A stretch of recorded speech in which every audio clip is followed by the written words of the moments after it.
mean, we took many, many loads down there during that time, but that was the first load we took into Hattiesburg.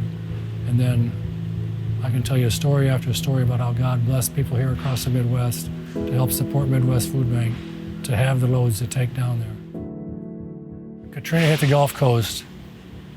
If you remember, the TVs were putting up on the screen 1-800-SAL-ARM or 1-800-Red Cross. And they did it enough that you knew that was something unusual. In other words, your TV in the middle of a program or whatever would flash, they needed help. And so I guess we felt like we ought to at least try to help them with one load and take something down to help the Salvation Army or the Red Cross. But it turns out the Salvation Army wanted us to come down with a load, and they wanted us to come to Hattiesburg, Mississippi. And so that was going to be the only load we were going to take because we were still at the farm, a small building. And when we got done that night about 10 o'clock unloading that load, we were asked to come and stand in a circle almost like this here, where they had a generator running with a light and about 10 or 12 chairs, and they had captains, majors and captains from the Salvation Army. And they were virtually overwhelmed because they had brought 15,000 people out of the Gulf Coast area to this particular point at Hattiesburg. And we were at the Salvation Army building, but we were outside because all the lights were out, the water was out. Huge learning curve for the Salvation Army.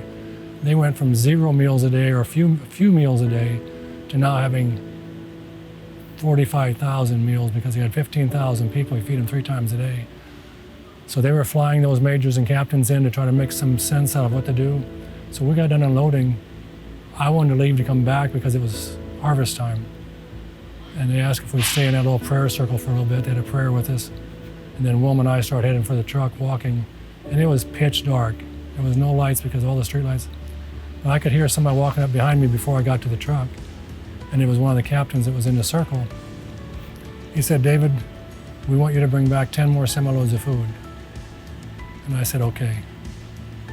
And I guess the reason I said okay was almost like I wasn't even realizing myself what I said or did, but I had seen so many people in that short period of time that I was there, 3 or 4 hours, they were just crying, holding on to a pillow. That was the only thing they left with.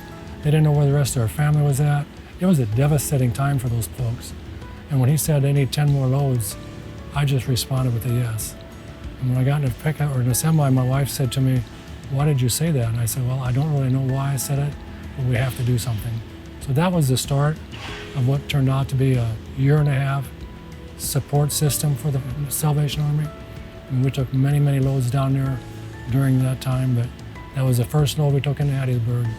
And then I can tell you story after story about how God blessed people here across the Midwest to help support Midwest Food Bank to have the loads to take down there.